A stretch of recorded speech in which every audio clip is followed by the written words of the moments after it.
ब्रह्म जिज्ञासा हो रही है। जैसे वेदांत में सबसे पहला ब्रह्म सूत्र है, अथातो ब्रह्म जिज्ञासा।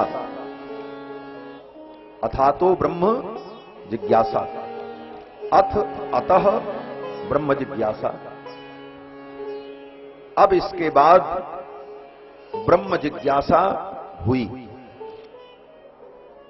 अर्थात वेदोक्त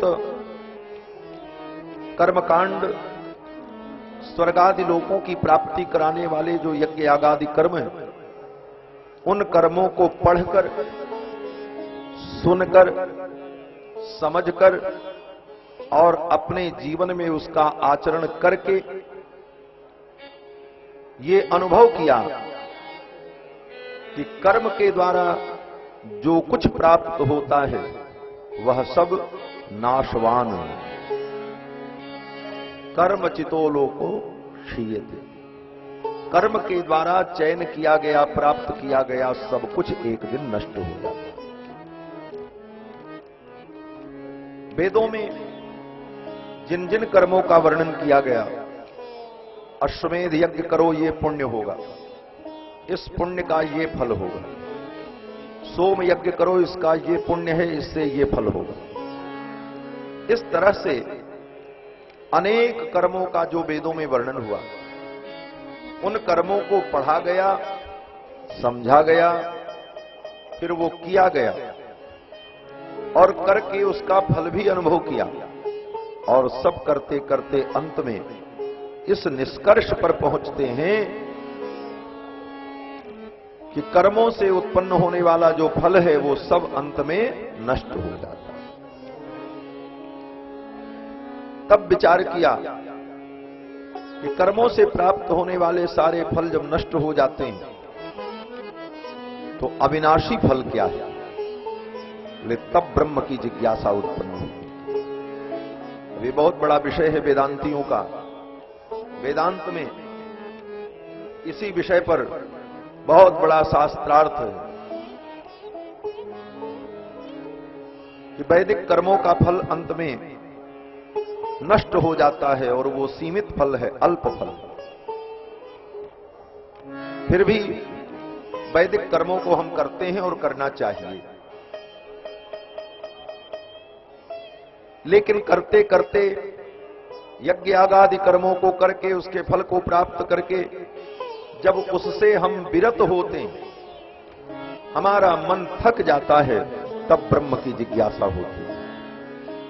उसके पहले ब्रह्म जिज्ञासा भी नहीं हो सकता। इसीलिए कहा ब्रह्म सूत्र में, अथातो ब्रह्म जिज्ञासा। अथ अतः, अतः माने इसके पश्चात, माने वेद के पूर्व भाग का विचार कर लेने के बाद ब्रह्म की जिज्ञासा हुई, ब्रह्म को जानने की इच्छा हुई। और तब वेदांत में ब्रह्म की चर्चा की गई। उसी प्रकार से श्रीमद् वाल्मीकि रामायण में ये महर्षि वाल्मीकि के द्वारा ब्रह्म की जिज्ञासा हो रही। महर्षि वाल्मीकि ने जो प्रश्न किया है, इस प्रश्न का उत्तर ब्रह्म ही है। महर्षि वाल्मीकि ने पूछा कि मैं ऐसे पुरुष को जानना चाहता हूं जो सर्वगुण संपन्न हो, धर्मज्ञश्च कृतज्ञश्च सत्यवाक्यो दृढ़व्रतः, चारित्रेण च को युक्तः सर्वभूतेषु को हितः। जो धर्मज्ञ हो, कृतज्ञ हो, सत्यवक्ता हो, दृढ़व्रत हो, चरित्रवान हो और समस्त प्राणियों का हितैषी हो, ऐसे पुरुष को मैं जानना चाहता हूं। अब ऐसा पुरुष कौन हो सकता है? ऐसा पुरुष कोई हमारे आप जैसा पुरुष नहीं हो सकता। ये प्रश्न ही ब्रह्म के विषय में हो रहा है। नारद जी कहते हैं, महर्षि वाल्मीकि कहते हैं कि धर्मज्ञश्च, मैं उस पुरुष को जानना चाहता हूं जो धर्मज्ञ हो, संपूर्ण धर्म को जानता हो। कृतज्ञश्च, वो कृतज्ञ हो। कृतज्ञ का मतलब